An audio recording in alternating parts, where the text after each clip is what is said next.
Important topic है attribution theory. Attribution theory, attribution means assigning cause to an event. किसी भी event के पीछे कॉज को जोड़ के देखना, उसी को हम बोलते हैं एट्रीब्यूशन थ्योरी। ठीक है, हम कई बार करते हैं ये चीज़ कि अगर कोई चीज़ अच्छी हो जाती है तो हम बोलते हैं हमारे वजह से हुआ है, और वही चीज़ अगर ख़राब हो जाती है तो हम बोलते हैं दूसरे के वजह से हुआ है।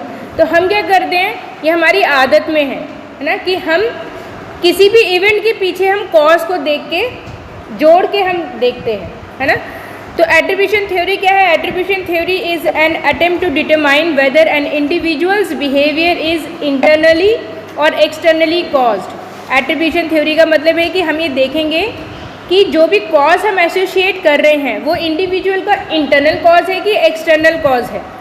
Internal cause are under the control of person while external causes are beyond his control. Internal cause मतलब उस इंडिविजुअल ने खुद से किया है, क्योंकि इंटरनल कॉज हमारे कंट्रोल में होते हैं, है ना। और एक्सटर्नल कॉज है मतलब उसमें उस इंडिविजुअल की कोई गलती नहीं है, वो सिचुएशनल फैक्टर्स में आ जाएगा। सिचुएशन ऐसी थी या एक्सटर्नल इन्वायरमेंट ऐसा था, इस वजह से ऐसा हो गया। ठीक है, इनको हम फर्दर समझेंगे एग्जाम्पल्स के थ्रू। According to attribution theory there are 3 factors that influence internal and external determinants. 3 factors क्या हैं? Distinctiveness, consensus and consistency. अगर आप ये मॉडल देख रहे हैं तो पहला पॉइंट है ऑब्जर्वेशन का।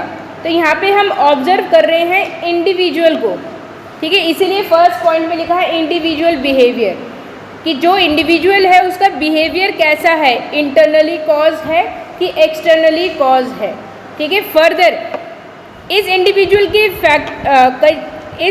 के बिहेवियर के 3 फैक्टर्स हो सकते हैं जो इनके बिहेवियर को डिटरमाइन करेंगे। तीनों फैक्टर्स क्या है? First is distinctiveness, second consensus हो सकता है और थर्ड कंसिस्टेंसी हो सकता है। ठीक, अब ये डिस्टिंक्टिवनेस क्या है? The degree to which a person shows consistent behaviour in different situation. If it is high the behaviour is termed as internally caused and vice versa. मतलब अलग अलग सिचुएशन पे अगर ये इंडिविजुअल एक ही जैसा बिहेवियर शो करता है, ठीक है, इसका मतलब क्या है? वो इंटरनली कॉज है।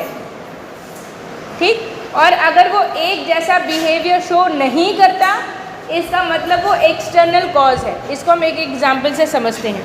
ठीक है, फॉर एग्जांपल एक एम्प्लॉई है, वो हमेशा पुअर परफॉर्मेंस ही देता है मशीन पे जब भी काम करता है।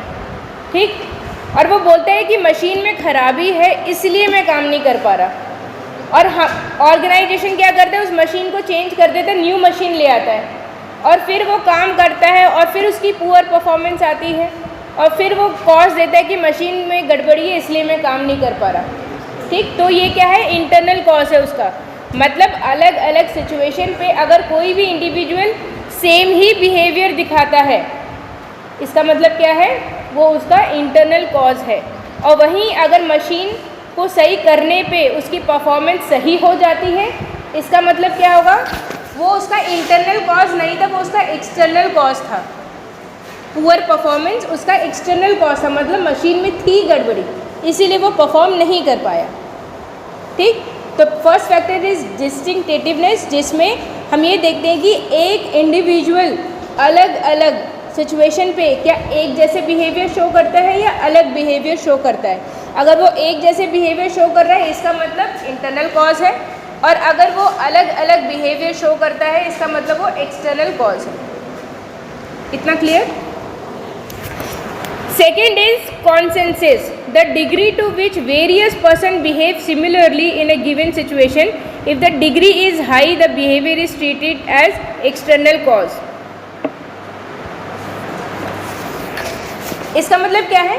एक ही सिचुएशन पे अगर कई सारे एम्प्लॉयज़, ग्रुप ऑफ एम्प्लॉयज़ एक ही जैसे बिहेव करते हैं, इसका मतलब वो एक्सटर्नल कॉज है।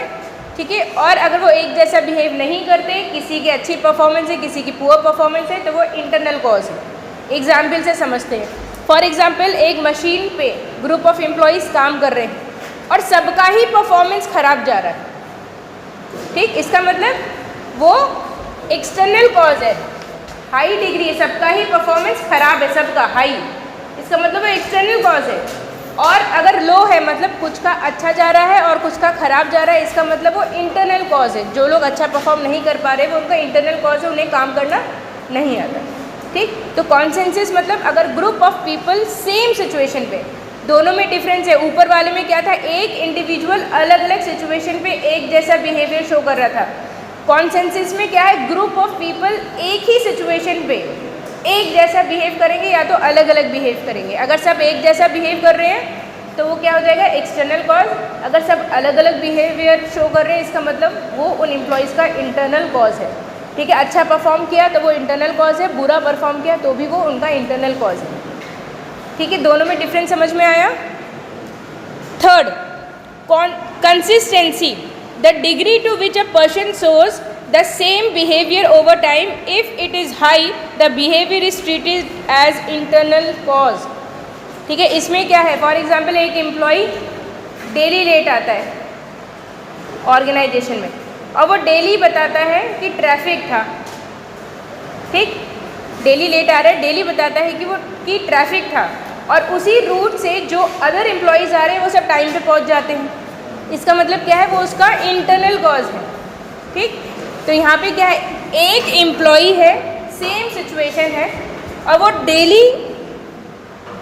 एक ही रीज़न देता है कि ट्रैफिक है या रेलवे का फाटक बंद था। फॉर एग्जांपल वो डेली यही कॉज देता है कि फाटक बंद था इसलिए मैं लेट हूँ, लेकिन जो अदर एम्प्लॉय सेम रूट से आ रहे हैं वो सब टाइम पे पहुँच जाते हैं। इसका मतलब क्या है, ये उसका इंटरनल कॉज है। और वहीं अगर अदर एम्प्लॉयज़ भी सेम सिचुएशन पे लेट आते तो क्या होता, वो उनका एक्सटर्नल कॉज हो जाता, मतलब उनकी बात सच थी। ठीक, इतना clear. In this theory two types of error अकर। ठीक है, ये थ्योरी तो बन गई, लेकिन इस थ्योरी में भी दो तरीके के एरर्स हैं। First is fundamental attribution error. It is the tendency to underestimate influence of situational factor and to overestimate the influence of personal factor in evaluating behaviour of a person. Thus, a cause of poor working performance is perceived as its own fault. कई बार क्या होता है कि actual में problem external factor में होती है, लेकिन मैनेजमेंट अपने गलती को मानना नहीं चाहता है ना, कि नहीं हमारी मशीन में कोई गड़बड़ी नहीं है, जो पुअर परफॉर्मेंस है वो एम्प्लॉयज़ की वजह से ही हुई है। ठीक है, अगर ऐसी सिचुएशन होती है तो यहाँ पे क्या होता है, हम हमेशा एक्सटर्नल फैक्टर को हम इंटरनल फैक्टर्स को कॉज देना स्टार्ट कर देते हैं, ना कि हम एक्सटर्नल फैक्टर्स को। दूसरा क्या है, self serving biasness. Self serving biasness मतलब खुद के लिए बायस्ड होना। जैसे work in reverse direction in which the perceiver assign the cause of his poor performance as external while cause of good performance internal. ठीक है, इसमें क्या है, सेल्फ सर्विंग बायसनेस में अगर कोई भी एम्प्लॉई अच्छा काम करता है तो वो बोलता है मेरे वजह से हुआ है, और वहीं अगर उसका काम बिगड़ जाता है तो वो एक्सटर्नल फैक्टर्स को ब्लेम करना स्टार्ट कर देता है। इसको बोलते हैं सेल्फ बायसनेस। ठीक,